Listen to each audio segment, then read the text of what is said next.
Most welcome friends to our channel NEET तैयारी by Saurabh Prajapati pursuing MBBS from the government college GOC general organic chemistry का lecture 1 हम लोग खत्म कर चुके हैं। आज हम GOC का लेक्चर 2 शुरू करेंगे और जो लेक्चर 1 है मैं उसे अपलोड कर चुका हूं, आप उसे देख लीजिए। और लेक्चर 1 में जो चीज़ें मैंने पढ़ाई थी एक बार मैं उसे रिकॉल कर देना चाहता हूँ। सबसे पहले मैंने आपको कैटिनेशन के बारे में बताया, फिर कंडीशन क्या रिक्वायर्ड है कंडीशन के लिए उसके बारे में बताया, उसी में मैंने वाइटल फोर्स थ्योरी के बारे में भी आपको बता दिया। और फिर हमने ऑक्सीजन हो गया, नाइट्रोजन हो गया, फ्लोरीन हो गया, कार्बन हो गया, इसका जनरल इलेक्ट्रॉनिक कन्फिग्रेशन, इसका ग्राउंड स्टेट, इसका एक्साइटेड स्टेट, इसकी वैलेंसी, इसके वैलेंस इलेक्ट्रॉन, ये सब कुछ हमने बताया आपको। इसके बाद हाइब्रिडाइजेशन निकालने का हमने फॉर्मूला बताया, number of sigma bond plus number of localized lone pair. इसके बाद हाइब्रिडाइजेशन कुछ मॉलिक्यूल्स हमने निकालने के लिए आपको दिया था, एलीन है, केटीन है, इन सब चीजों का, बेंजाइन है और कार्बन सब ऑक्साइड है, इनका मैंने हाइब्रिडाइजेशन आपसे निकलवाया। फिर हमने कार्बोकटायन का हाइब्रिडाइजेशन में निकलवाया। इसके बाद हाइब्रिडाइजेशन ऑफ कार्बो अनायन हमने आपसे निकलवाया। और फिर आज हम लेक्चर 2 शुरू कर रहे हैं GOC का। तो लेक्चर 2 हम GOC का शुरू करते हैं। लेक्चर 2 ऑफ GOC, तो ये क्या है हमारा लेक्चर 2। लेक्चर 2 हम GOC का शुरू कर रहे हैं, लेक्चर 2, ठीक है। तो लेक्चर 2 ये GOC का है। तो इसमें सबसे पहले हेडिंग डालिए hybridization. Hybridization hybridization hybridization hybridization on nitrogen. Hybridization on nitrogen in nitrogen containing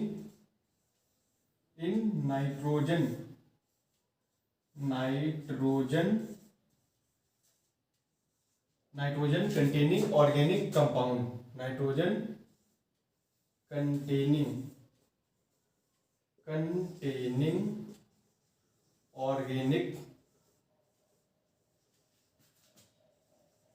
organic compound। ये हमारा लेक्चर 2 स्टार्ट हो गया है इस हेडिंग के साथ। हेडिंग क्या है कि hybridization on nitrogen, hybridization on nitrogen in nitrogen containing compounds, nitrogen containing organic compound. तो सबसे पहला कंपाउंड हम क्या लेंगे, सबसे पहला कंपाउंड लिखिए इसमें। सबसे पहला कंपाउंड हमने लिया पिप्रिडीन। सबसे इस पे हमने आपको नाइट्रोजन में पिछले लेक्चर में फर्स्ट लेक्चर में बता चुके, नाइट्रोजन पे कितने लोन पेयर होते हैं। नाइट्रोजन पे 1 लोन पेयर होगा और 3 कोवेलेंट बॉन्ड ये बनाएगा। तो ये हमारा क्या है पिप्रिडीन। इसके आगे आप लिख दीजिए कि ये हमारा क्या है पिप्रिडीन। पिप्रिडीन ये हमारा पिप्रिडीन है। तो जाहिर सी बात है हमारे पास ये कार्बन है, ये कार्बन है और ये कार्बन है, ये कार्बन है, ये कार्बन, ये नाइट्रोजन है। मैंने आपको कल पहले लेक्चर में बता दिया है कि कंजुगेशन कहां पे होगा, C से डायरेक्टली अटैच कोई भी एलिमेंट हो उस पे अगर loan pair, free radical, negative charge, positive charge होगा तो वहां पे कंजुगेशन होगा। क्योंकि यहाँ पे कोई डबल बॉन्ड नहीं है तो इसलिए ये जो लोन पेयर है ये क्या है, यहाँ पे लोकलाइज्ड लोन पेयर है। यहाँ पे कैसे लोन पेयर है, ये लोकलाइज्ड लोन पेयर है। तो हम देख सकते हैं कि नाइट्रोजन के पास एक सिग्मा बॉन्ड ये हो गया, एक सिग्मा बॉन्ड ये हो गया। अब क्योंकि यहाँ पे आपको हाइड्रोजन दिख नहीं रहा तो ये हाइड्रोजन से भी तो अटैच है, एक सिग्मा बॉन्ड ये हो गया और एक ये लोन पेयर हो गया। तो टोटल 4, तो मतलब कि sp3 हाइब्रिडाइज। यहां पे नाइट्रोजन कैसा हो गया, sp3 हाइब्रिडाइज। तो ये पिप्रिडीन में नाइट्रोजन जो हमारे पास प्रेजेंट है इसका हाइब्रिडाइजेशन क्या है, sp3। अब हम दूसरा कंपाउंड लिखते हैं। पिप्रिडीन के बाद दूसरा कंपाउंड लिखते हैं। दूसरा कंपाउंड हमारा क्या हो गया, दूसरा कंपाउंड लिखते हैं हम यहां पे जो कि एक ऑर्गेनिक कंपाउंड है, नाइट्रोजन कंटेनिंग है, ठीक है।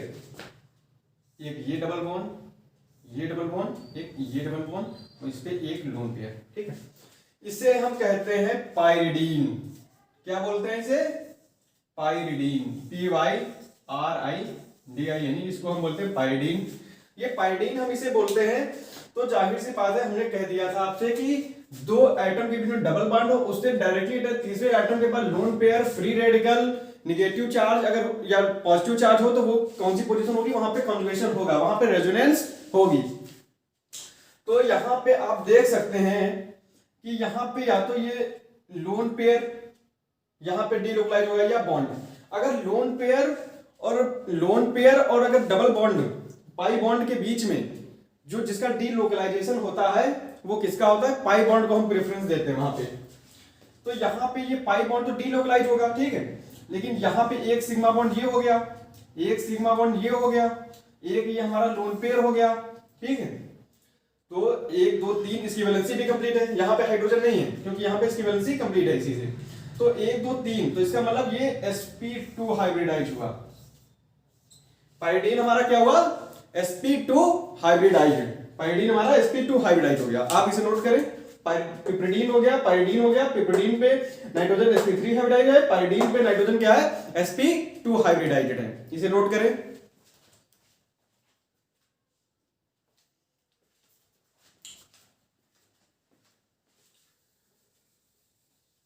पिप्रिडीन के बाद ये हमने दो नाइट्रोजन कंटेनिंग ऑर्गेनिक कंपाउंड लिखे, उसमें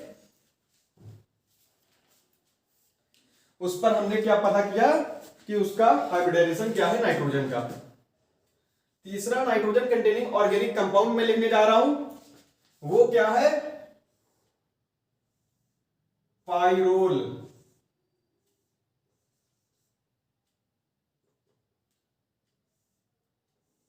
ये आपका कौन सा कंपाउंड है? ये हमारा है पाइरोल। ये पाइरोल हो गया, ठीक है। ये हमारा पाइरोल है, तो जाहिर सी बात है ये कार्बन है, ये कार्बन है, इससे डायरेक्टली अटैच एटम कौन है? नाइट्रोजन है, और नाइट्रोजन के पास लोन पेयर है। तो इसका मतलब ये लोन पेयर क्या करेंगे? डीलोकलाइज करेंगे। तो ये लोन पेयर डीलोकलाइज करेंगे, इसलिए इन लोन पेयर को हम हाइब्रिडाइजेशन के दौरान काउंट नहीं करेंगे। तो इस प्रकार इसके पास नाइट्रोजन के पास एक ये सिग्मा हो गया, एक ये सिग्मा हो गया, और एक हाइड्रोजन भी इससे अटैच है, ठीक है। तो इसमें 3, तो ये sp2 हाइब्रिडाइज हो गया। क्या हो गया? ये sp2 हाइब्रिडाइज। ये नाइट्रोजन कंटेनिंग कंपाउंड्स हो गए आपके पास। Hybridisation on nitrogen in nitrogen containing organic compound में हमने पहला किससे बताया? पाइरिडीन बताया। दूसरा हमने किसको बताया? पहला पिप्रिडीन बताया, दूसरा पाइरिडीन बताया, तीसरा हमने पाइरोल बताया। पिप्रिडीन पे हाइब्रिडेशन क्या आपका था? आया था sp3 आया था, पाइरिडीन पे sp2 आ रहा है, और पाइरोल पे क्या आ रहा है? sp2। अब हम दूसरी हेडिंग आप नोट डाउन कर लीजिए कि हाइब्रिडाइजेशन ऑन ऑक्सीजन। दूसरी हेडिंग हमारी क्या पड़ेगी? ये हमने hybridization on nitrogen in nitrogen containing organic compound हमने पढ़ लिया है। अब हाइब्रिडाइजेशन ऑन ऑक्सीजन, अब हम क्या पढ़ेंगे? दूसरी हेडिंग, इसे आप नोट कर लीजिए, hybridization on oxygen. Hybridization on oxygen in oxygen containing organic compound.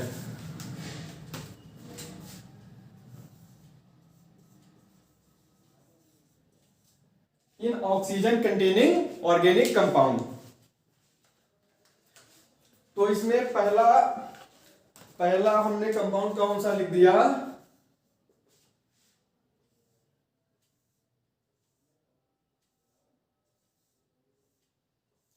ये क्या है?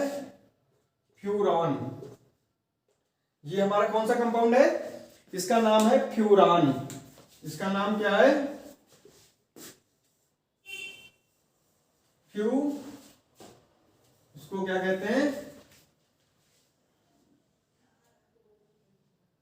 ये क्या है? फ्यूरॉन। ये हमारा फ्यूरॉन हो गया। तो जाहिर सी बात है इसमें ऑक्सीजन का हमें हाइब्रिडाइजेशन पता करना है। तो ये 1 सिग्मा हो गया, ये 2 सिग्मा हो गए, ठीक है। और इसकी वैलेंसी भी 2 ही और -2, तो 2 ही बॉन्ड बना सकता है ये। अब ये देखिए, ये कार्बन से डायरेक्टली अटैच तीसरा एटम है, उसके पास लोन पेयर है, तो मतलब यहाँ पे लोन पेयर का डीलोकलाइजेशन होगा। 2 लोन पेयर हैं तो सिर्फ एक ही लोन पेयर डीलोकलाइजेशन में एक टाइम पे पार्टिसिपेट करेगा, मतलब एक लोन पेयर को हम लोकलाइज मान सकते हैं। हम मान लिया कि ये लोन पेयर लोकलाइज है, ये लोन पेयर क्या है, लोकलाइज है, और ये लोन पेयर डीलोकलाइज कर रहे हैं। तो 1 2 3 मतलब इसका हाइब्रिडेशन क्या हो गया, sp2 हाइब्रिडाइजेशन। इस ऑक्सीजन का हाइब्रिडेशन क्या हो गया, sp2। ये हमारा पहला कंपाउंड हो गया फ्लोरोन। अब हम दूसरे कंपाउंड की बात करते हैं जिसमें ऑक्सीजन भी होगा और वो ऑर्गेनिक कंपाउंड भी होगा। ये हमारे पास कंपाउंड आ गया। इस कंपाउंड को हम क्या कहते हैं, इस कंपाउंड को पहले आप बना लीजिए।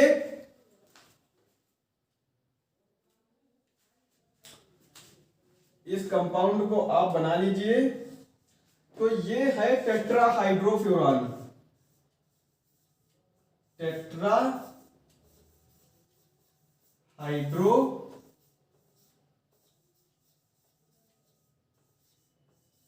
ये क्या है, टेट्राहाइड्रोफ्यूरॉन, ठीक है। टेट्राहाइड्रोफ्यूरॉन या इसका एक दूसरा नाम भी है, और इसे हम क्या कह सकते हैं, साइक्लिक ईथर भी इसे कहा जाता है। इसे टेट्राहाइड्रोफ्यूरॉन कहेंगे या क्या कहेंगे, साइक्लिक ईथर। तो इसमें अगर हम ऑक्सीजन का अगर हमें हाइब्रिडाइजेशन पता करना है, तो जाहिर सी बात है, 1 सिग्मा बॉन्ड ये हो गया, 1 सिग्मा बॉन्ड ये हो गया, एक ये भी लोकलाइज लोन पेयर है, ये भी लोकलाइज लोन पेयर है, तो मतलब क्या हो गया, 1 2 3 4 मतलब sp3। टेट्राहाइड्रोफ्यूरॉन में ऑक्सीजन का हाइब्रिडेशन क्या हो गया, sp3। ये हमारी दूसरी हेडिंग लेक्चर 2 की खत्म हो गई। पहली हेडिंग में क्या पढ़ा था, hybridization of nitrogen in nitrogen containing organic compound, उसमें हमने पिपरीडीन, पाइरिडीन और पाइरोल के बारे में पढ़ा। अब हमने हाइड्रोजन और oxygen in oxygen containing compound furan और टेट्राहाइड्रोफ्यूरॉन के बारे में हमने पढ़ लिया। अब हम तीसरी हेडिंग पढ़ेंगे, तीसरी हेडिंग पढ़ेंगे, इसे आप नोट कर चुके होंगे। अब हम तीसरी हेडिंग पढ़ने जा रहे हैं।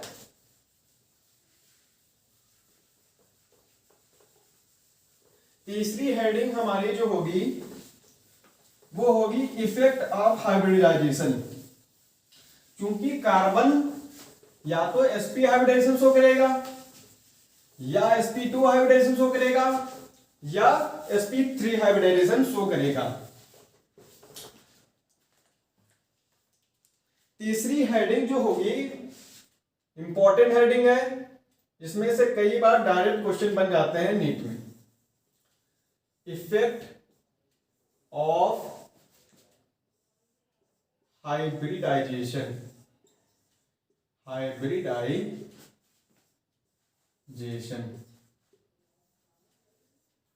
तीसरी हेडिंग क्या हो गई, इफेक्ट ऑफ हाइब्रिडाइजेशन। तो हाइब्रिडाइजेशन या तो हमारा क्या है, sp हो सकता है, या क्या हो सकता है, sp2 हो सकता है, या क्या हो सकता है, sp3 हो सकता है। तो सबसे पहले जो इसमें हम पढ़ेंगे वो हम पढ़ेंगे परसेंटेज ऑफ s कैरेक्टर। मतलब एक कार्बन sp हाइब्रिडाइज भी हो सकता है, sp2 हाइब्रिडाइज भी हो सकता है, sp3 हाइब्रिडाइज हो सकता है। तो सबसे पहले हम क्या पढ़ेंगे, percentage of s character.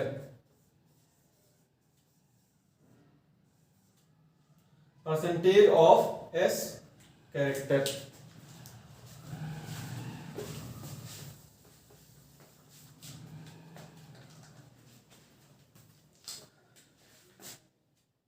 Percentage of s character. तो जाहिर सी बात है 50% s है, इसमें 50% p है, तो इसमें परसेंटेज ऑफ s कैरेक्टर कितना हो गया, 50%। परसेंटेज ऑफ s कैरेक्टर इसमें 50% हो गया। इसमें अगर आप निकालेंगे तो इसमें कितना आएगा, 33.33%। भाई ऐसा है और 2p है ऑर्बिटल, तो ऐसा है 2p है, तो जाहिर सी बात है 1/3 इंटू 100 अगर आप करेंगे तो 3 3 जा 9, 1 कैरी आया, 3 3 जा 9, 0.3333% आएगा। इसमें भाई 1 एस है, टोटल 4 एस और 3 पी हो गए, तो टोटल 4 हो गया गुड़े 100, तो ये कितना आया 25%। इसमें एस कैरेक्टर कितना है 25% है। ये हमारा क्या हो गया percentage of S character, sp sp2 sp3, ठीक है। अब दूसरा जो हम पढ़ेंगे, दूसरा पॉइंट क्या पढ़ेंगे, size of orbital, size of orbital, size of orbital. तो साइज ऑफ ऑर्बिटल की अगर हम बात करें तो sp से बड़ा क्या होगा हमारा, sp से बड़ा हमारा होगा sp2, sp2 से बड़ा ऑर्बिटल का साइज किसका होगा sp3 का। ये ऑर्डर बहुत इंपॉर्टेंट है, इसको आप ध्यान में रखें। साइज ऑफ ऑर्बिटल हो गया, परसेंटेज ऑफ एस कैरेक्टर हो गया, साइज ऑफ ऑर्बिटल हो गया। अब बॉन्ड लेंथ,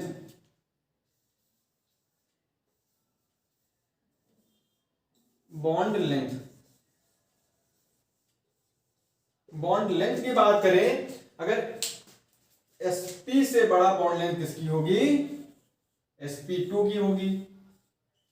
जो sp2 कार्बन होगा वो किसी भी एटम से या किसी भी कार्बन से जब बनाएगा बॉन्ड, तो वो क्या बनाएगा, बड़ा बॉन्ड बनाएगा। sp2 से बड़ा sp3 का बॉन्ड लेंथ होगा। बॉन्ड लेंथ हो गया। अब बात करते हैं बॉन्ड स्ट्रेंथ की, बॉन्ड स्ट्रेंथ या बॉन्ड एनर्जी या बॉन्ड इंथैल्पी। एनर्जी को हम और किस रूप में कहते हैं, इंथैल्पी के रूप में भी कहा जाता है। तो bond strength, bond energy, bond enthalpy अगर पूछे कि order of bond energy, bond enthalpy या बॉन्ड स्ट्रेंथ क्या होगा sp sp2 sp3 में, तो बॉन्ड स्ट्रेंथ सबसे ज्यादा sp की मजबूत होगी, उससे कम sp2 की, उससे कम sp3 की। मतलब एक कार्बन अगर sp3 हाइब्रिडाइज है, वो दूसरे कार्बन से बना रहा है sp3 हाइब्रिडाइज, तो वो जो बॉन्ड बनेगा, या एक कार्बन sp2 हाइब्रिडाइज है दूसरे कार्बन से बना रहा है, या एक sp हाइब्रिडाइज कार्बन दूसरे कार्बन, तो जो कार्बन sp हाइब्रिडाइज होगा वो ज्यादा मजबूत बॉन्ड बनाएगा in comparison to sp3 hybridize carbon. तो ये हमने इस हेडिंग में अभी तक हमने क्या पढ़ा, इफेक्ट ऑफ हाइब्रिडाइजेशन में परसेंटेज ऑफ एस कैरेक्टर हम पढ़ चुके हैं। जो sp हाइब्रिडाइज अगर कार्बन है तो उसमें s कैरेक्टर कितना होगा 50% होगा, sp2 होगा 33.33%, sp3 होगा तो 25%। साइज ऑफ ऑर्बिटल की बात की जाए तो sp से बड़ा साइज sp2 का होगा, sp2 से बड़ा साइज sp3 का होगा। बॉन्ड लेंथ की बात की जाए तो sp से ज्यादा sp2, sp3 ज्यादा। Bond strength, bond energy, bond enthalpy की अगर हम बात करेंगे तो sp की जो बॉन्ड एनर्जी, बॉन्ड इंथैल्पी और बॉन्ड स्ट्रेंथ ज्यादा होगी, sp2 की उससे कम होगी, sp3 की उससे कम होगी।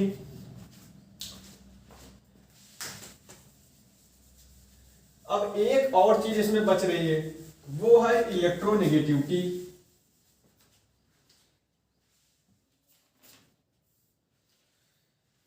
अब हम बात करेंगे, एक मान लीजिए कार्बन sp हाइब्रिडाइज है, एक sp2, एक sp3।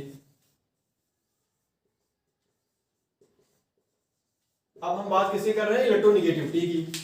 तो जो इलेक्ट्रोनेगेटिविटी की बात करेंगे तो इलेक्ट्रोनेगेटिविटी सबसे ज्यादा किसकी होगी, इलेक्ट्रोनेगेटिविटी sp की, उससे कम sp2, उससे कम sp3। ये इलेक्ट्रोनेगेटिविटी का ऑर्डर हो गया, sp सबसे ज्यादा, sp2 उससे कम, sp3 उससे कम। ये आपकी ये हेडिंग इफेक्ट ऑफ हाइब्रिडाइजेशन जो है वो इसी से खत्म हो जाती है। इसे आप नोट डाउन कर लें। अब जो अगली हेडिंग हम पढ़ाने जा रहे हैं वो हेडिंग क्या होगी, बहुत इंपॉर्टेंट हेडिंग है, जीओसी की लेक्चर 2 में हमने शामिल किया है। हम आपको अब aromatic, anti aromatic, non aromatic compounds के बारे में पढ़ाने जा रहे हैं। बहुत क्वेश्चन इस पे बनते हैं और बहुत अच्छा क्वेश्चन बनता है इस पे। Aromatic, anti aromatic and non aromatic compounds. अगली हेडिंग लेक्चर 2 की क्या है, हम अब इसमें पढ़ाएंगे सबसे पहले एरोमेटिक कंपाउंड। एरोमेटिक कंपाउंड,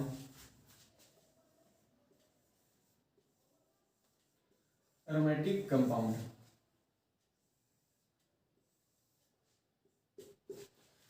अब हम पढ़ाने जा रहे हैं एरोमेटिक कंपाउंड्स की। तो एरोमेटिक कंपाउंड होने के लिए कुछ कंडीशंस रिक्वायर्ड है कि अगर आपके सामने कोई कंपाउंड आ गया, अब जैसे बेंजीन है, इसको एरोमेटिक कंपाउंड कहा जाता है। तो क्यों कहा जाता है, तो सबसे पहले आप one by one, step by step समझते जाइए एरोमेटिक कंपाउंड के लिए क्या क्या कंडीशन रिक्वायर्ड है। इसमें क्वेश्चन इस प्रकार से बनता है कि आपको पूछ देगा which of the following is aromatic compound. आपको 4 कंपाउंड लिखे होंगे, आपको उसमें पहचानना होगा कि एरोमेटिक कंपाउंड कौन है। ए ऑप्शन है, बी ऑप्शन है, या सी ऑप्शन है, या डी ऑप्शन है। तो उसको आप कैसे पहचानेंगे, सबसे पहले जानिए स्टेप बाय स्टेप कि एरोमेटिक कंपाउंड के लिए कंडीशन क्या रिक्वायर्ड होगी। पहली कंडीशन ये रिक्वायर्ड होगी कि मॉलिक्यूल, जो भी मॉलिक्यूल आपको दिया गया होगा, molecule must be cyclic. Molecule must be cyclic, मतलब कि एरोमेटिक कंपाउंड तभी आप साइक्लिक तो होना ही चाहिए, तभी वो एरोमेटिक कंपाउंड होगा। दूसरा पॉइंट, ईच एटम, दूसरा पॉइंट क्या हो गया, each atom of the molecule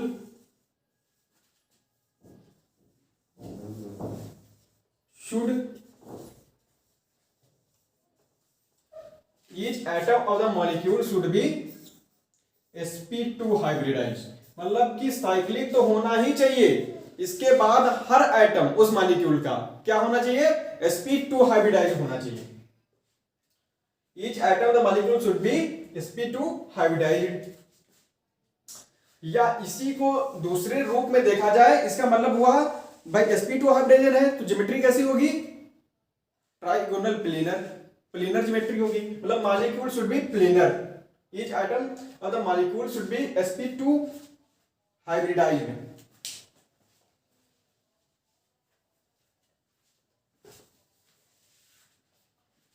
sp2 hybridised,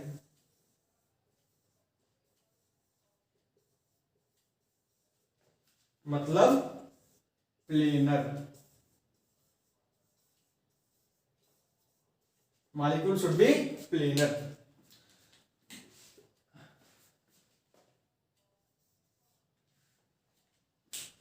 ये हो गया, ये 2 पॉइंट आपके हो गए एरोमेटिसिटी को बताने के लिए। अब तीसरा पॉइंट लिखिए, तीसरा पॉइंट लिखिए, मॉलिक्यूल मस्ट बी कॉन्जुगेटेड, मतलब रेजोनेंस होनी चाहिए उसमें।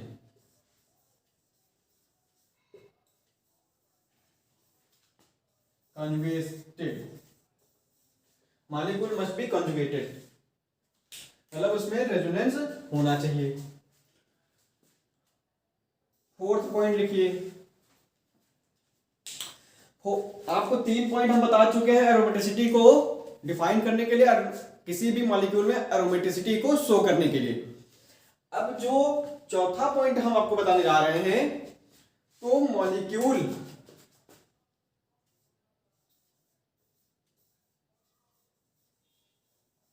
Must have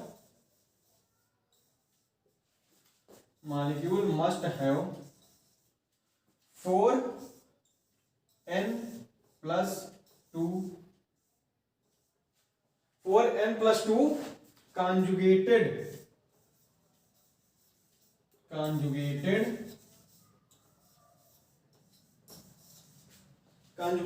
pi electrons, 4n+2 conjugated pi electrons होने चाहिए। पहला पॉइंट मैं रफ करता हूं कि molecule must be cyclic. 4n+2 conjugated pi electron होने चाहिए। यहां पे n की जो वैल्यू होगी, फोर्थ पॉइंट में ही मैं आगे कंटिन्यू कर रहा हूं, n की जो वैल्यू होगी वो 0 से शुरू होगी, 1 2 3 4 एंड सो ऑन। ठीक है, तो दूसरा पॉइंट भी रफ कर रहा हूं।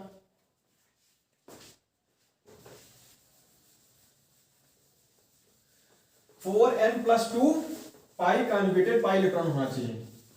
इसका मतलब यह हुआ कि अगर हम n की वैल्यू 0 रख दें तो कितने कॉन्जुगेटेड पाई इलेक्ट्रॉन? 2। इसका मतलब यह हुआ कि 2 पाई कॉन्जुगेटेड पाई इलेक्ट्रॉन। ठीक है, अगर यहां पे 1 रख देता हूं तो ये वैल्यू आ जाती 6 पाई कॉन्जुगेटेड इलेक्ट्रॉन। अगर यहां पे 2 वैल्यू रख देता हूं तो कितना वैल्यू आ जाता है? 4 2 8 और प्लस 10 कॉन्जुगेटेड पाई इलेक्ट्रॉन। अगर यहां 3 रख दिया तो 4 3 12 प्लस 14।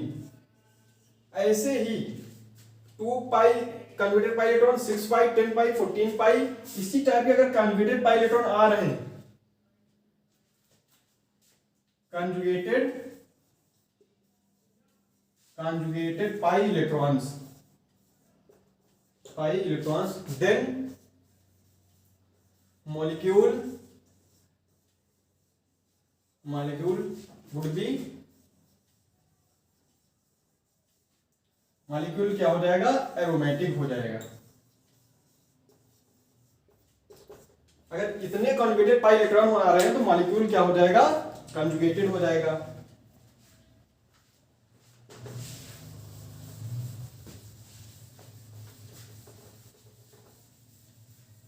और ये रूल किसने दिया था? हक्कल साहब ने दिया था। This is known as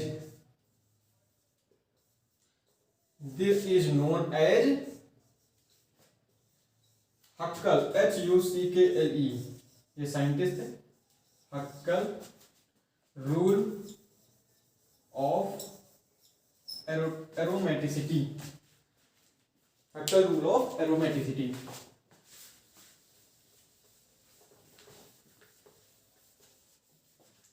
हक्कल rule of aromaticity.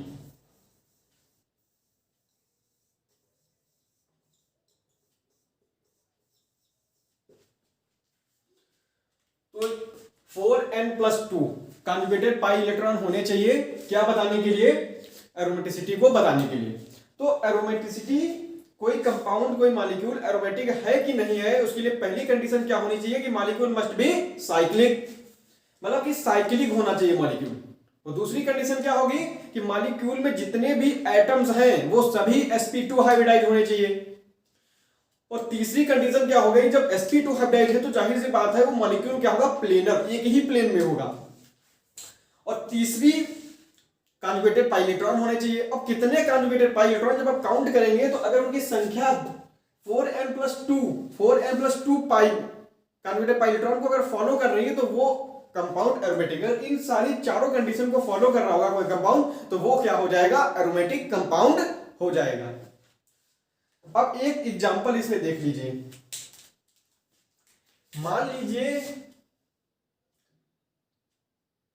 कि ये हमारा क्या है? बेंजीन है। जाहिर सी बात है इसको हम एरोमेटिक कंपाउंड के रूप में ज्यादातर पढ़ते हैं। तो क्यों ये एरोमेटिक हुआ? सबसे पहली कंडीशन को ये फॉलो कर रहा है कि मॉलिक्यूल क्या है, साइक्लिक है। इस कंडीशन को फॉलो कर रहा है, पहली कंडीशन फॉलो हो गई। दूसरा देखिए, ये कार्बन यहाँ पे है, ये कार्बन यहाँ पे है, ये कार्बन, ये कार्बन, ये कार्बन, ये कार्बन, एक सिग्मा ये है इस कार्बन के पास, एक सिग्मा ये है, दो सिग्मा हो गए, एक हाइड्रोजन से अटैच है तो तीन सिग्मा हो गए, तो मतलब ये sp2 हाइब्रिडाइज। वैसे ही ये भी sp2 हाइब्रिडाइज, ये भी sp2 हाइब्रिडाइज, ये भी sp2 हाइब्रिडाइज, ये सारे, ये भी sp2 हाइब्रिडाइज, ये भी sp2 हाइब्रिडाइज। मतलब हर, ये दूसरे पॉइंट को फॉलो कर रहा है कि हर एटम क्या होना चाहिए, sp2 हाइब्रिडाइज होना चाहिए। तो हर एटम sp2 हाइब्रिडाइज हो गया। sp2 हाइब्रिडाइज है तो प्लेनर होगा ही होगा।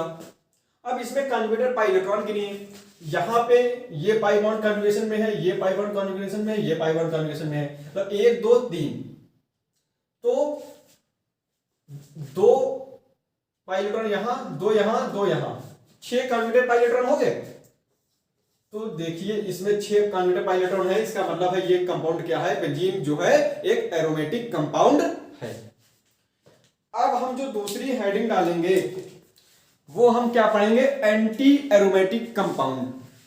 दरअसल जब क्वेश्चन आता है एरोमेटिक कंपाउंड पहचानने का, तो उसमें एरोमेटिक, एंटी एरोमेटिक और नॉन एरोमेटिक इन तीनों कंपाउंडों को दे सकते हैं, तब आपको एरोमेटिक कंपाउंड पहचानना होगा उसमें से, और उसी ऑप्शन को OMR सीट पे फिल करना होगा। ऑर्गेनिक केमिस्ट्री बहुत ही आसान भी है, अगर अच्छे से पढ़ेंगे तो बहुत आसान है, और सिर्फ जीओसी से ही आप समझ लीजिए 70% ऑफ ऑर्गेनिक केमिस्ट्री खत्म कर लेंगे। इसके बाद से नेम्ड रिएक्शन पढ़नी होती है। अब बात हम करेंगे एंटी एरोमेटिक कंपाउंड की।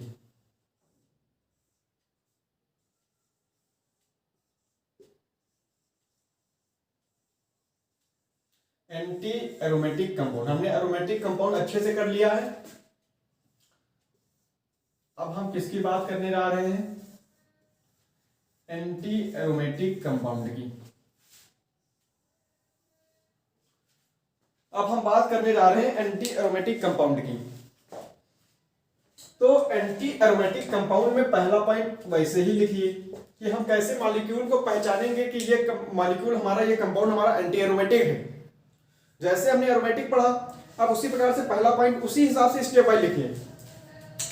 पहला क्या हो गया कि मॉलिक्यूल मस्ट बी साइक्लिक, ये कंडीशन एरोमेटिक में भी थी, मॉलिक्यूल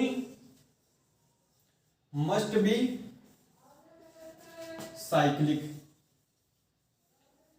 ये कंडीशन और किसमें थी, ये कंडीशन हमारी एरोमेटिक कंपाउंड में भी थी कि मॉलिक्यूल साइक्लिक होना चाहिए। ठीक है, मान लिया साइक्लिक मॉलिक्यूल है।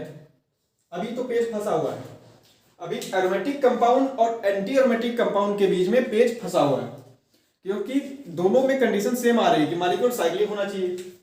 दूसरा देखिए, मॉलिक्यूल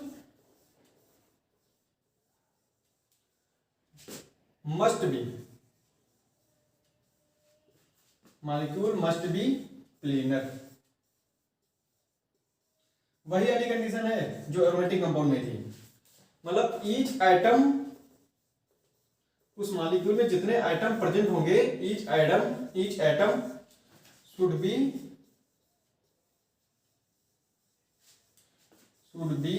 sp2 हाइब्रिडाइज्ड।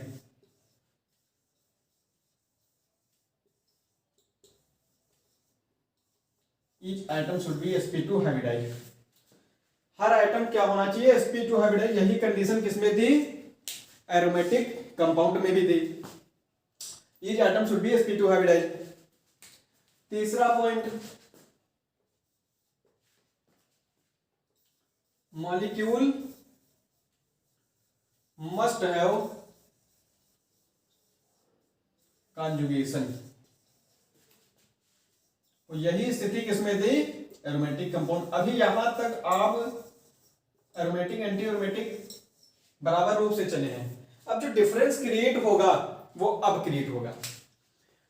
मेरी रिक्वेस्ट है कि आप ये तीनों पॉइंट को नोट कर लें। मॉलिक्यूल मस्ट बी साइक्लिक होना चाहिए, molecule must be planar, each atom should be sp2 hybrid, molecule must have conjugation. अब जो चौथा पॉइंट जो डिफरेंस क्रिएट करेगा उसको मैं इन तीनों पॉइंट को रफ करने के बाद बता रहा हूं। पहला कंपाउंड एंटी एरोमेटिक के लिए क्या हो गया, मॉलिक्यूल मस्ट बी साइक्लिक होना चाहिए, और दूसरा जो कंपाउंड हो गया मॉलिक्यूल मस्ट बी प्लेनर होना चाहिए, और each atom should be sp2 hybridised, molecule must have conjugation. जो पॉइंट डिफरेंस क्रिएट कर रहा है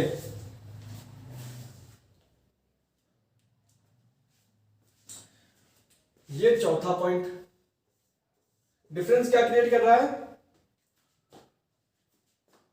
कि 4n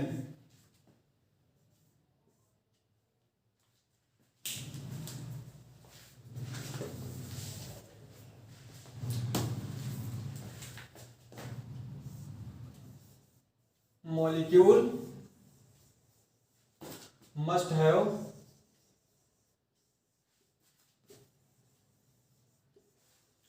four n conjugated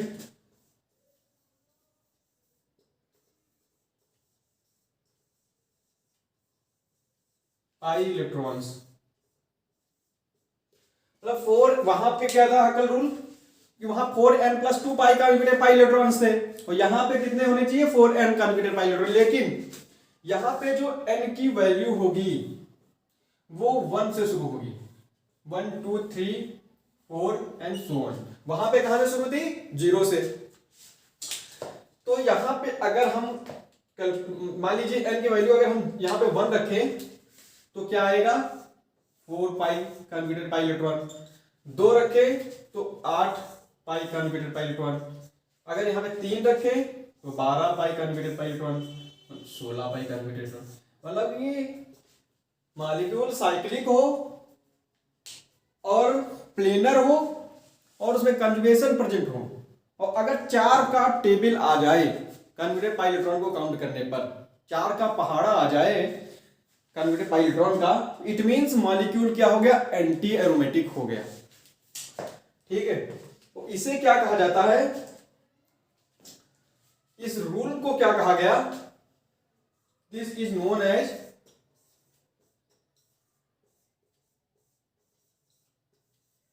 Hückel's rule of anti aromatic compound, HUCKLE Huckel, Huckel's rule of anti, A for anti, A for aromatic, C for compound, AAC का form क्या हो गया anti aromatic compound. This is known as Huckel's rule of anti aromatic compound. Tension नहीं लेने का, अभी जब aromatic anti aromatic और नॉन एरोमेटिक कंपाउंड में आपको पढ़ा दूंगा, इसके बाद एक साथ मैं कुछ एप्लीकेशंस कराऊंगा, आप आसानी से एरोमेटिक एंटी और नॉन एरोमेटिक कंपाउंड को ज्ञात कर लेंगे। अब एक आप ये 4th पॉइंट नोट कर चुके होंगे कि molecule must have 4n converted pi electron 1 2 3 4, और ये अब मैं एक एक्सेप्शन इसमें लिखाना चाहता हूं एंटी एरोमेटिक कंपाउंड में। एक एक्सेप्शन लिख लीजिए, वो ऐसा मॉलिक्यूल है जिसमें साइक्लिक भी है, प्लेनर भी है, प्लेनर नहीं है, 8 पाई इलेक्ट्रॉन भी है, जिसमें सारी चीजों को फॉलो कर रहा है, बस प्लेनर ना होने के वजह से उस कंपाउंड को नॉन एरोमेटिक कंपाउंड कहा गया है। तो एक्सेप्शन में क्या लिखेंगे,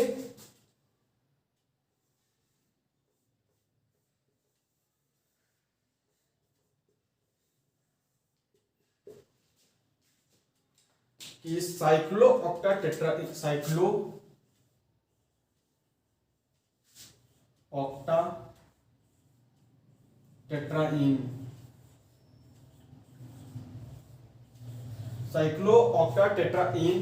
हैज 8 पाई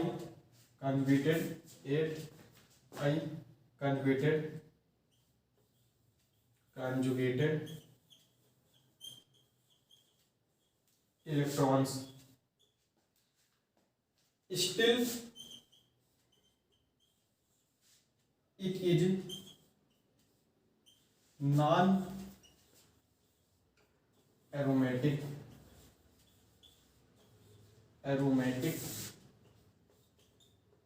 कंपाउंड बिकॉज क्यों? बिकॉज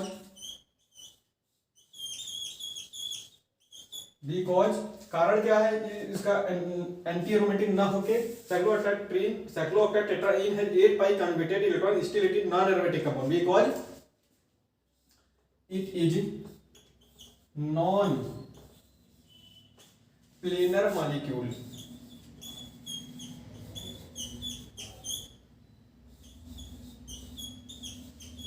इसका जो स्ट्रक्चर होता है वो टब सेम स्ट्रक्चर होता है। टब का जो आकार होता है, टब जो घर में होता है, टब सेम स्ट्रक्चर होता है।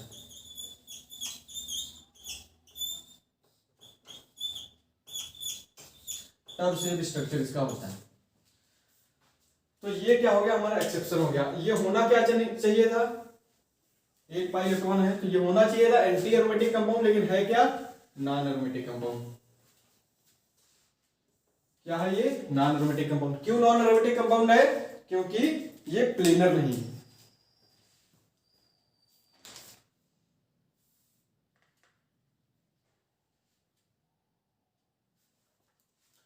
ये आपका एक्सेप्शन नोट कर चुके होंगे कि cyclooctatetraene has 8 pi converted electron, still it is non aromatic compound because it is non plane molecule and have tub same structure.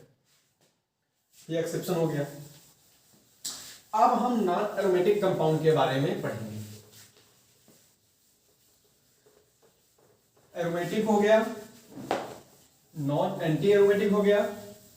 अब किसके बारे में पढ़ेंगे? नॉन एरोमेटिक कंपाउंड के बारे में पढ़ेंगे।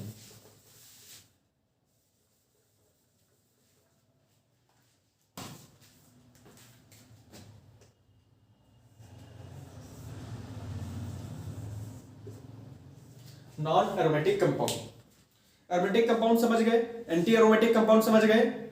कोई अंतर जो विशेष है, 3 पॉइंट आपके सेम आ रहे थे। जो अंतर आया वो Hückel rule of aromatic compound, Hückel rule of anti aromatic compound में आया। जो एरोमेटिक कंपाउंड था उसमें 4n+2 का 2 पाई कन्वर्टेड पाई इलेक्ट्रॉन होने चाहिए, और जो एंटी एरोमेटिक कंपाउंड था उसमें 4n कन्वर्टेड पाई इलेक्ट्रॉन होने चाहिए थे। तो नॉन एरोमेटिक कंपाउंड क्या हो गया? साइक्लिक या फिर नॉन साइक्लिक। अगर नॉन साइक्लिक है तो आपको कुछ सोचना ही नहीं है। वो अगर नॉन साइक्लिक है तो वो नॉन एरोमेटिक कंपाउंड 100% होगा। Cyclic, non cyclic compound, cyclic non cyclic compound in विच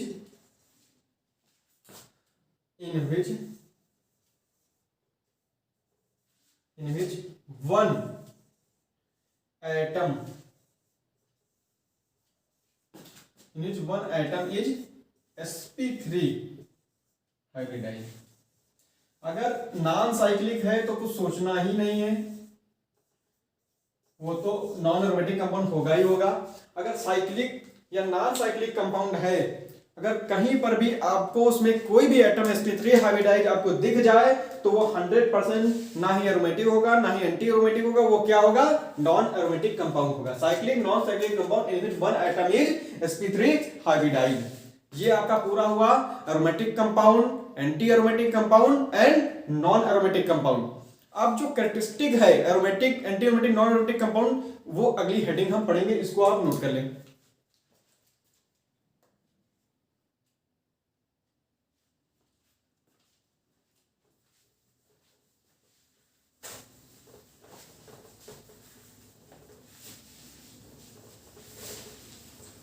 अगली हेडिंग क्या है? कैरेक्टरिस्टिक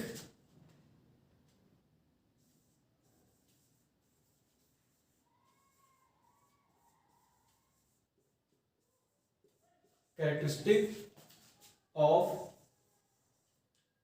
एसी, मतलब aromatic compound.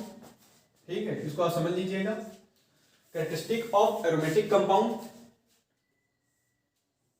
Anti AAC anti aromatic compound and NAC मतलब non aromatic compound. Characteristic of aromatic compound, anti aromatic compound and non aromatic compound में पढ़ने जा रहा हूं। शॉर्ट में लिखा है, समझ जाएंगे आप। AC means aromatic compound, AAC anti aromatic compound, NAC non aromatic compound. सबसे पहली कैरेक्टरिस्टिक हम मैग्नेटिक नेचर पढ़ रहे हैं। मैग्नेटिक नेचर,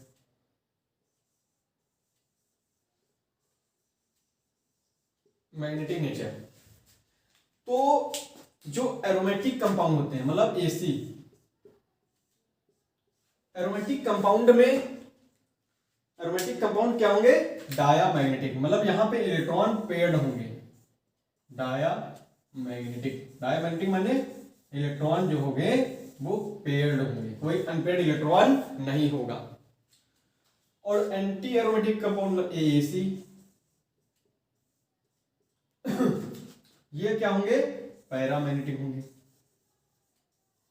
पैरामैग्नेटिक मतलब इलेक्ट्रॉन क्या होंगे? अनपेयर्ड होंगे। ये हमारा क्या हुआ? मैग्नेटिक नेचर पहला। दूसरा रिलेटिव स्टेबिलिटी, ये भी बहुत इंपॉर्टेंट क्वेश्चन बनता है नीट में। आपको aromatic, anti aromatic, non aromatic directly पूछ सकता है कि इसकी रिलेटिव स्टेबिलिटी क्या होगी। तो ये रिलेटिव स्टेबिलिटी बहुत इंपॉर्टेंट है। Relative stability, relative stability. तो रिलेटिव स्टेबिलिटी की अगर बात की जाए तो सबसे ज्यादा जो स्टेबिलिटी होगी वो किसकी होती है? एरोमेटिक कंपाउंड्स की, मतलब एसी। उससे कम स्टेबिलिटी किसकी होगी? Non aromatic compound. Anti aromatic compound मत लिख दीजिएगा, यही कंफ्यूजन क्रिएट करता है। सबसे ज्यादा स्टेबिलिटी एरोमेटिक कंपाउंड, फिर नॉन एरोमेटिक कंपाउंड, फिर एंटी एरोमेटिक कंपाउंड की स्टेबिलिटी उससे कम होती है। बहुत इंपॉर्टेंट है, स्टार लगा दे रहा हूं उस पर। रिलेटिव स्टेबिलिटी अगर पूछे तो सबसे ज्यादा स्टेबिलिटी एरोमेटिक कंपाउंड, उससे कम स्टेबिलिटी नॉन एरोमेटिक कंपाउंड और उससे कम स्टेबिलिटी एंटी एरोमेटिक कंपाउंड।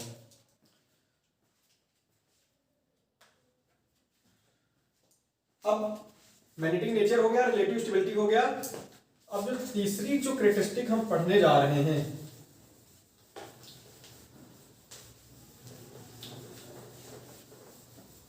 तीसरी कैरेक्टरिस्टिक पढ़ेंगे relative rate of reactivity.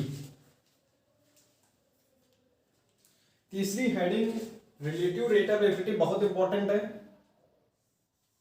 Relative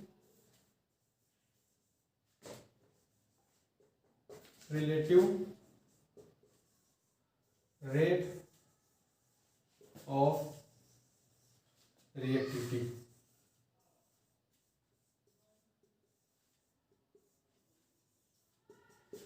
relative rate of reactivity, तो ये पूरी ऑर्गेनिक केमिस्ट्री में काम देगा। रेट ऑफ एनी, कोई भी ऑर्गेनिक रिएक्शन हो, rate of any organic reaction,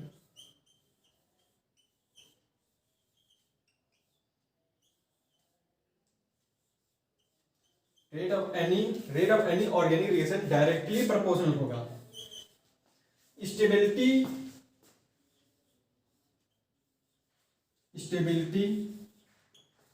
of intermediate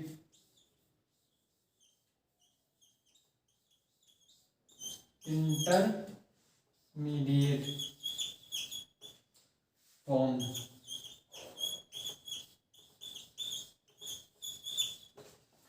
जो rate of any organic reaction, किसी भी ऑर्गेनिक रिएक्शन की जो रेट है किस पे डिपेंड कर रहा है कि जो इंटरमीडिएट फॉर्म हो रहा है उसकी स्टेबिलिटी क्या है।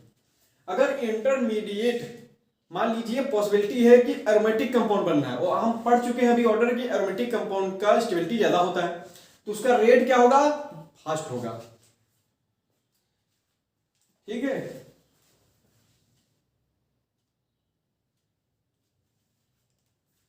तो इफ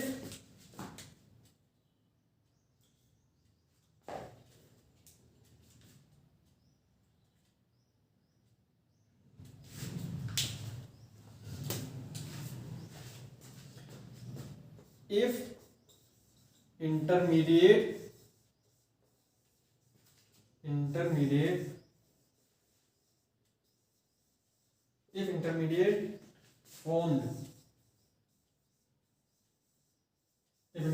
formed is aromatic, अगर जो इंटरमीडिएट फॉर्म हो रहा हो ऑर्गेनिक रिएक्शन के दौरान, if intermediate form is aromatic then very fast rate, तब क्या होगा, रेट बहुत फास्ट होगा। If intermediate form is aromatic तो क्या होगा, फास्ट रेट होगा। और इफ इंटरमीडिएट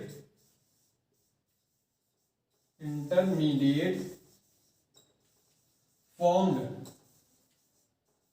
अगर इंटरमीडिएट जो फॉर्म हो रहा हो, if intermediate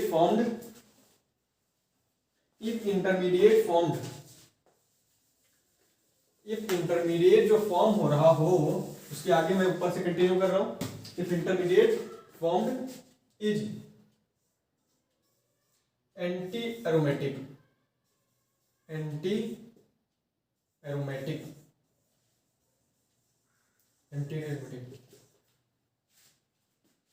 then very slow rate, तब रेट क्या हो जाएगा, वेरी स्लो हो जाएगा। समझ गए? अगर इंटरमीडिएट किसी भी ऑर्गेनिक रिएक्शन, कोई भी हो रही हो ऑर्गेनिक रिएक्शन, अगर कोई भी ऑर्गेनिक रिएक्शन हो रही हो और उसमें एरोमेटिक कंपाउंड अगर इंटरमीडिएट बन रहा है, तो उसका रेट जो है वेरी फास्ट, बहुत फास्ट रिएक्शन होगी। अगर क्या बनना हो, एंटी एरोमेटिक, तो रेट क्या होगा, स्लो होगा। मैं एक एग्जांपल के थ्रू इसे समझा रहा हूं, इसे नोट कर लें।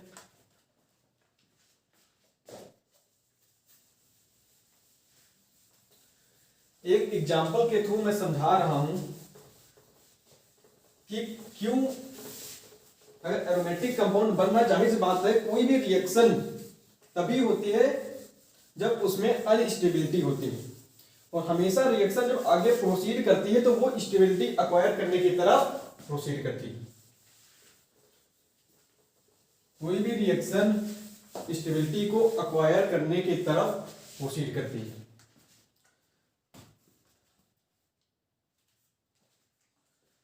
तो ये रिएक्शन देखिए,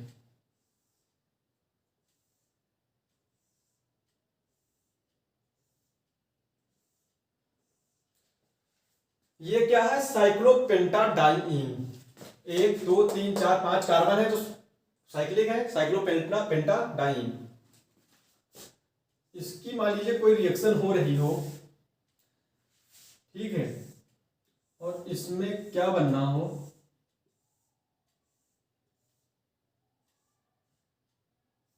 ये नेगेटिव चार्ज आ रहा है, मतलब यहां पे इस कार्बन के पास 1 2 ये बॉन्ड हो गए, एक हाइड्रोजन ये है, एक हाइड्रोजन ये। अगर ये हाइड्रोजन H+ के रूप में रिमूव हो जाए, यहां पे नेगेटिव चार्ज आएगा। तो वही ये क्या है, ये साइक्लोपेंटाडाइईन है, साइक्लोपेंटाडाइईन। ये क्या है, साइक्लोपेंटाडाइइनाइल अनायन। ये क्या है, साइक्लोपेंटाडाइइनाइल अनायन।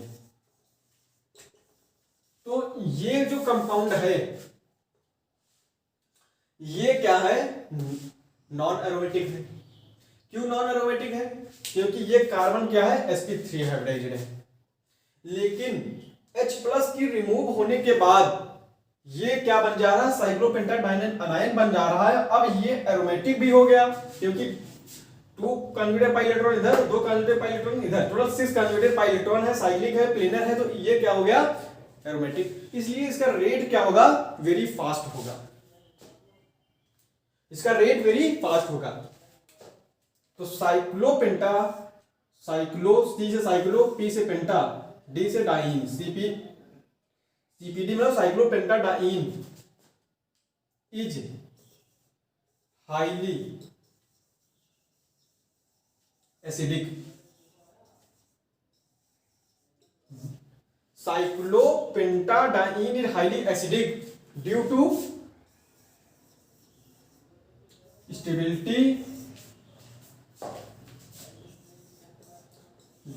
stability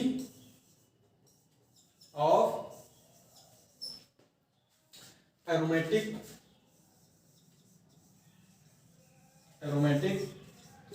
cyclopentadienyl anion।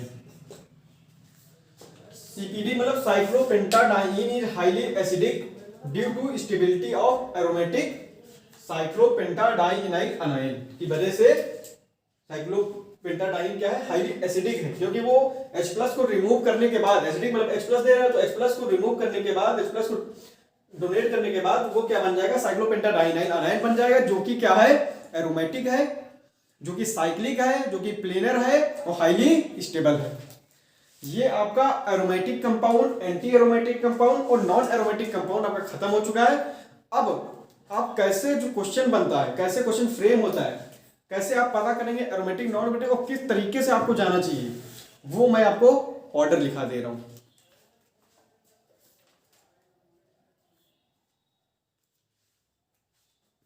ऑर्डर किस नाम से जाना जाएगा, method used to determine aromatic, anti aromatic and non aromatic compound.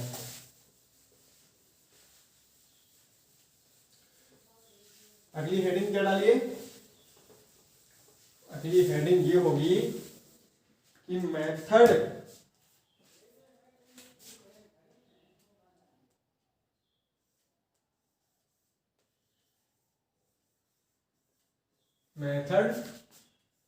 Use to determine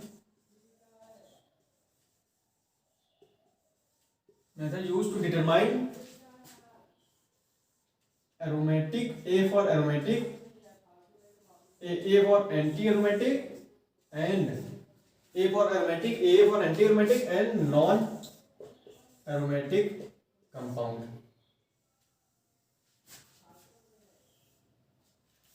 ठीक है, अगली हेडिंग क्या है, method use to determine aromatic, anti aromatic and non aromatic compound. तो इसमें लिखिए,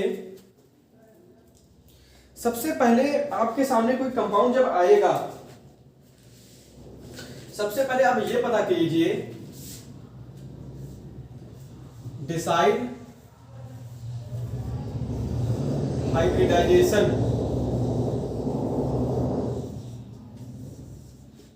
उस मॉलिक्यूल में जितने भी एटम हो उनका हाइब्रिडाइजेशन डिसाइड कीजिए, हाइब्रिडाइजेशन ऑफ ईच एटम, उस मॉलिक्यूल में जितने भी एटम हो उनका क्या पता करो, hybridisation.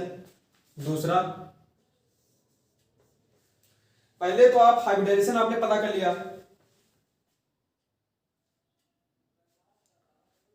Decide hybridization of each atom. और अगर आपने देख लिया, if any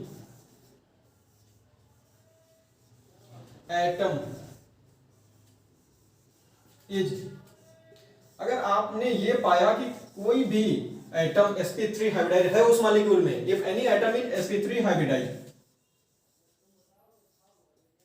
if any atom is sp3 hybridize, then molecule, then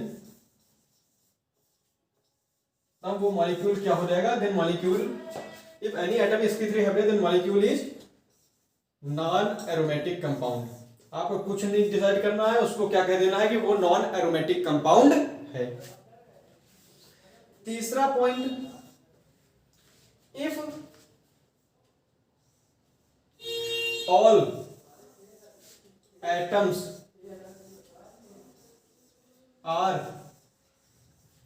sp2 hybridize, if all atoms, अगर सभी एटम sp2 हाइब्रिडाइज है, if all atoms are sp2 hybridise,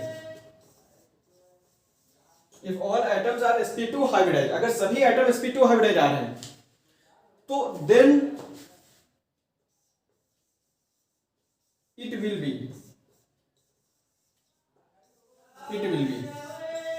if all atoms are sp2 hybrid then it will be either aromatic compound or anti aromatic compound. Molecule तो cyclic होगा ही, तभी aromatic anti aromatic compound पता करेंगे, क्योंकि वो तो common condition थी aromatic anti aromatic compound पता करने की। If all atoms are sp2 hybridize अगर निकल गए तो आपको ये एरोमेटिक कंपाउंड भी हो सकता है और एंटी एरोमेटिक कंपाउंड भी हो सकता है।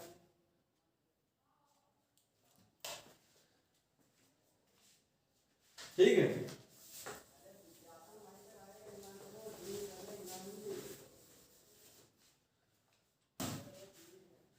अब आपको कॉन्जुगेटेड जो पाई इलेक्ट्रॉन्स हैं उनको काउंट करना पड़ेगा। अब आपको कॉन्जुगेटेड पाई इलेक्ट्रॉन्स को काउंट करना पड़ेगा।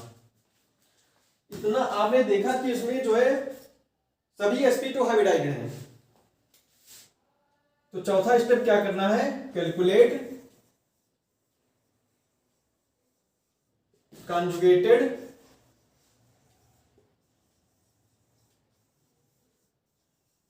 Pi electrons, conjugated pi electron count करो। और पांचवे में इफ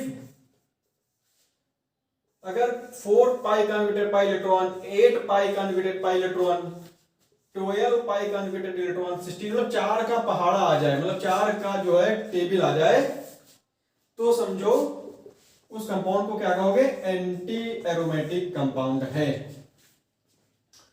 और इफ 2 पाई कॉन्जुगेटेड इलेक्ट्रॉन आ जाए, 6 पाई कॉन्जुगेटेड पाई इलेक्ट्रॉन आ जाए, 10 पाई कॉन्जुगेटेड पाई इलेक्ट्रॉन आ जाए, ठीक है, या 14 पाई कॉन्जुगेटेड पाई इलेक्ट्रॉन आ जाए, तो क्या है, वो एरोमेटिक कंपाउंड है। ठीक है, सबसे पहले आपको ये देखना होगा, इतना नोट कर लिया। सबसे पहले देखिए आपको ये पता करना होगा, मेन अब कंक्लूड कर दे रहा हूं। सबसे पहले आपके सामने कोई मॉलिक्यूल आया, आप ये देखिए कि वो साइक्लिक है कि नॉन साइक्लिक है। अगर नॉन साइक्लिक दिख जाए तो वो नॉन एरोमेटिक कंपाउंड है। अगर साइक्लिक दिख जा रहा है, उसमें एक भी एटम sp3 हाइब्रिडाइज आपको दिख गया, तो वो क्या हो जाएगा, नॉन एरोमेटिक कंपाउंड। आपको आगे बढ़ना ही नहीं, एरोमेटिक एंटी एरोमेटिक पता ही नहीं करना।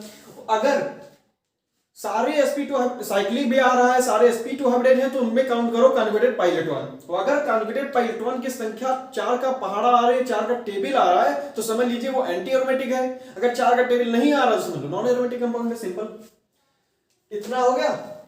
अब हम कुछ एप्लीकेशंस करा रहे हैं, आपको उससे ये पता चलेगा कि कौन इसमें एरोमेटिक कंपाउंड, कौन एंटी एरोमेटिक, कौन नॉन एरोमेटिक कंपाउंड है। इसको मैं रफ कर रहा हूं। हमने आपको एरोमेटिक कंपाउंड समझा दिया, एंटी एरोमेटिक कंपाउंड समझा दिया, बहुत अच्छे से समझा दिया। अब आप एप्लीकेशन कीजिए।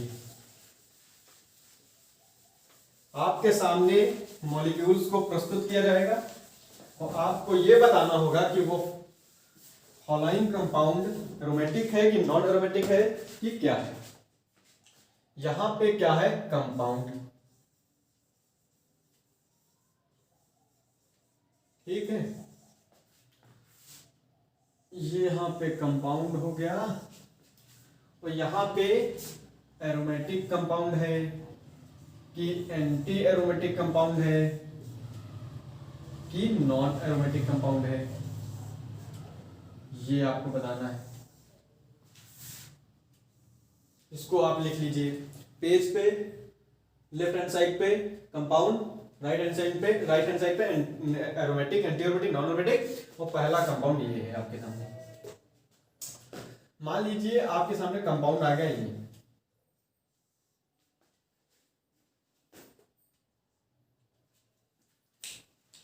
ये कंपाउंड आ गया आपके सामने। अब ये तो पता ही है आपको कि ये कार्बन है, ये तो पता ही है कि ये कार्बन है, ये कार्बन है।